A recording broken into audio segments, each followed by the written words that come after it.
Hello बच्चों, let's read this question. The question says which of the following statement is or are incorrect.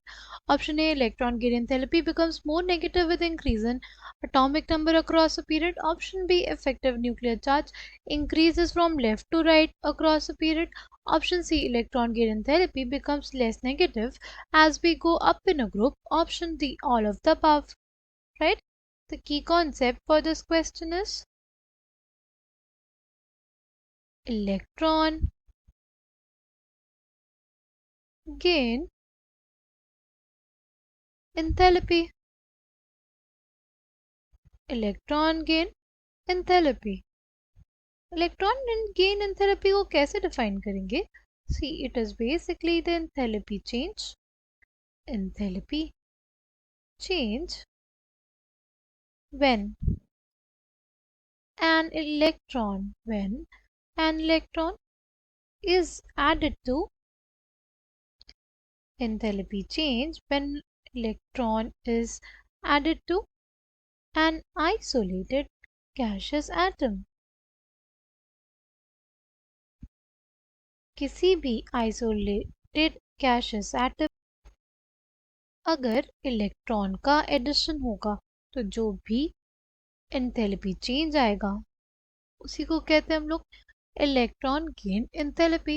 Electron gain enthalpy is basically the enthalpy change when an electron is added to an isolated gaseous atom। See, हमारे पास क्या होता है कि जैसे ये कोई particular atom है, ये न्यूक्लियस है, ये उसकी शेल्स है। अब इलेक्ट्रॉन आया, राइट? तो इलेक्ट्रॉन के एडिशन की वजह से क्या होगा? ये एक नेगेटिवली चार्ज पार्टिकल, ये हमारा पॉजिटिवली चार्ज न्यूक्लियस, इन दोनों के बीच में फोर्स ऑफ अट्रैक्शन की वजह से हमारे पास क्या होता है? एनर्जी रिलीज होती है। इसकी वजह से क्या होता है? एनर्जी रिलीज होती है, राइट? कई ऐसे भी केसेस आते हैं जहाँ पे हमें एनर्जी देनी पड़ती है इस इलेक्ट्रॉन के एडिशन के लिए, ठीक है? तो वो हमारे पास प्रोसेस, इस इलेक्ट्रॉन का एडिशन का प्रोसेस एक्सोथर्मिक भी हो सकता है और एंडोथर्मिक भी, ठीक है? अब अगर बात करते हैं किन फैक्टर्स पे भी ये डिपेंड करती है, ये डिपेंड करती है सबसे ज़्यादा साइज पे। किस पे? साइज पे। अगर अगर साइज बड़ा होगा तो क्या होगा? सी अगर साइज हमारे पास बड़ा होगा, ठीक है, तो इलेक्ट्रॉन का जो एडिशन होगा, राइट, इलेक्ट्रॉन का जो एडिशन होगा उसके तरफ हमारे पास जो न्यूक्लियस है वो उतना अच्छे से उस पर्टिकुलर इलेक्ट्रॉन को अट्रैक्ट नहीं करेगा, और अट्रैक्ट ज़्यादा नहीं करेगा तो हमें ज़्यादा एनर्जी रिलीज देखने को नहीं मिलेगा, राइट? अगर हमारे पास साइज छोटा होगा बहुत ज़्यादा और उस स्पीशीज़ की इलेक्ट्रॉन डेंसिटी ज़्यादा होगी, लाइक दैट ऑफ फ्लोरीन या ऑक्सीजन, राइट? तो अगर फ्लोरीन का एग्जाम्पल ही लेके चले हम लोग, तो इसमें इलेक्ट्रॉन का एडिशन आसान नहीं होता, बिकॉज ये जो इलेक्ट्रॉन्स फ्लोरीन के हैं, राइट, ये इस इनकमिंग इलेक्ट्रॉन को बहुत ज़्यादा रिपेल करते हैं, राइट? तो उतनी ज़्यादा एनर्जी रिलीज नहीं हो पाती, राइट? इसका इसमें इलेक्ट्रॉन का एडिशन बहुत ही ज़्यादा मुश्किल हो जाता है, ठीक है? वहीं अगर बात करते हैं सबसे ज़्यादा पूरी पीरियोडिक टेबल में सबसे ज़्यादा अगर अगर किसी की इलेक्ट्रॉन गेन एंथैल्पी है, वो है किसकी? वो होती है क्लोरीन की। किसकी?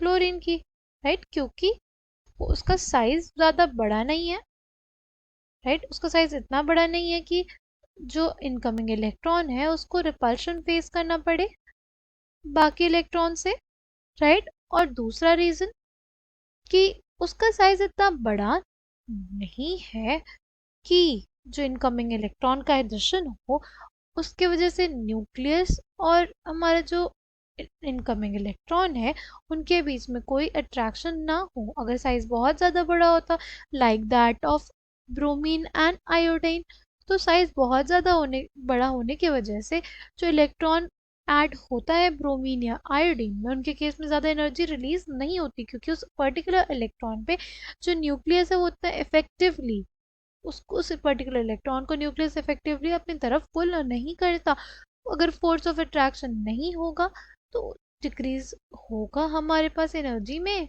राइट। डिक्रीज होगा हमारे पास एनर्जी रिलीज होने में, यानी कम एनर्जी रिलीज होगी, ठीक है।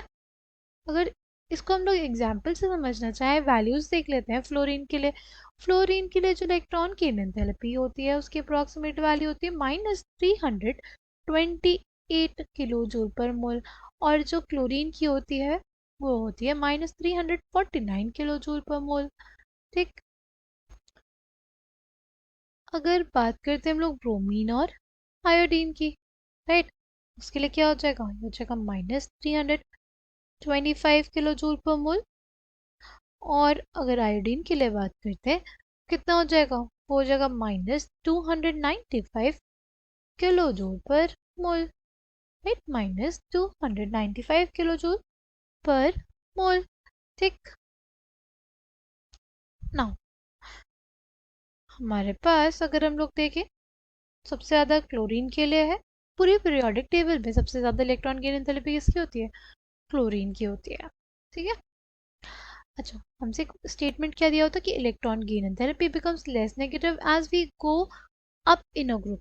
देखो क्या ये लेस नेगेटिव हो रही है, नहीं, इसकी तो ज़्यादा है, फिर क्या हो रही है, उससे और ज़्यादा हो जा रही है, यानी एनर्जी जो रिलीज हो रहा है वो और ज़्यादा हो रहा है ब्रोमीन के केस में, फिर और ज़्यादा हो रहा है क्लोरीन के केस में, right. It is not becoming less negative, it is becoming more negative, यानी ये जो स्टेटमेंट सी है वो हमारे पास इनकरेक्ट हो जाएगा। अगर बात करते हैं ऑप्शन ए की, इलेक्ट्रॉन की enthalpy becomes more negative with increase in atomic number across a period. See across a period हमारे पास क्या होता है, अगर बात करते हैं सिंपली हम लोग नाइट्रोजन ऑक्सीजन और फ्लोरीन की, तो हमारे पास एक इलेक्ट्रॉन के एडिशन की वजह से, राइट, उस पर्टिकुलर हमारे सबशेल में इलेक्ट्रॉन के एडिशन की वजह से जो फ़र्क कम पड़ता है, बट उस प्रोटॉन के एडिशन की वजह से फ़र्क बहुत ज़्यादा पड़ जाता है, इफेक्टिव न्यूक्लियर चार्ज बहुत ज़्यादा लगने लग जाता है, और इसी वजह से नाइट्रोजन का साइज़ बड़ा होता है, फिर ऑक्सीजन का, और फिर हमारे पास फ्लोरीन एटम का, ठीक है। अगर बात करते हैं इलेक्ट्रॉन गेन एंथैल्पी की, तो साइज़ हमारे पास सबसे छोटा किसका है, फ्लोरीन का। अगर इसका साइज़ सबसे छोटा होगा तो क्या होगा, इसमें जो इनकमिंग इलेक्ट्रॉन है, इसमें जो इनकमिंग इलेक्ट्रॉन है, राइट, उस पे न्यूक्लियस का जो फोर्स लगेगा वो सबसे ज़्यादा होगा, राइट। जो इनकमिंग इलेक्ट्रॉन होगा, इन तीनों में से ही बात कर रहे हैं हम लोग यहाँ पे, इन तीनों में से सबसे ज़्यादा जो इनकमिंग इलेक्ट्रॉन है उस पर फोर्स किस केस में लगेगा, फ्लोरीन के केस में।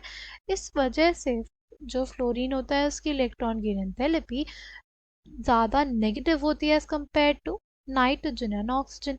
नाइट्रोजन की तो half filled stable electronic configuration है, इस वजह से इसके लिए होती है 0 किलो जूल पर मोल। अगर बात करते हैं ऑक्सीजन के लिए, उसके लिए इलेक्ट्रॉन गेन एंथैल्पी होती है -141 किलो जूल पर मोल। और बात करें अल्टीमेटली फ्लोरीन के लिए, तो वो हो जाती है कितनी, -328 किलो जूल पर मोल, कितनी, -328 किलो जूल पर मोल। सी कितना ज़्यादा हमें डिफरेंस देखने को मिला from oxygen, nitrogen to oxygen and from oxygen to fluorine, right? It is basically due to decrease in size as we move from nitrogen to oxygen and to fluorine, ठीक। तो becomes more negative with increase in atomic number, ये हमारे पास statement correct हो जाएगा। Effective nuclear charge increases from left to right across the period, ये भी statement सही है। जो इफेक्टिव न्यूक्लियर चार्ज होता है वो इंक्रीज होता है left to right across a period, right. तो इनकरेक्ट स्टेटमेंट कौन सा है, वो हो जाएगा option C, electron gain enthalpy becomes less negative as we go up in a group. वो मोर नेगेटिव हो जाती है, लेस नेगेटिव तो नहीं हुई, right. I hope you understood it well, thank you and all the best.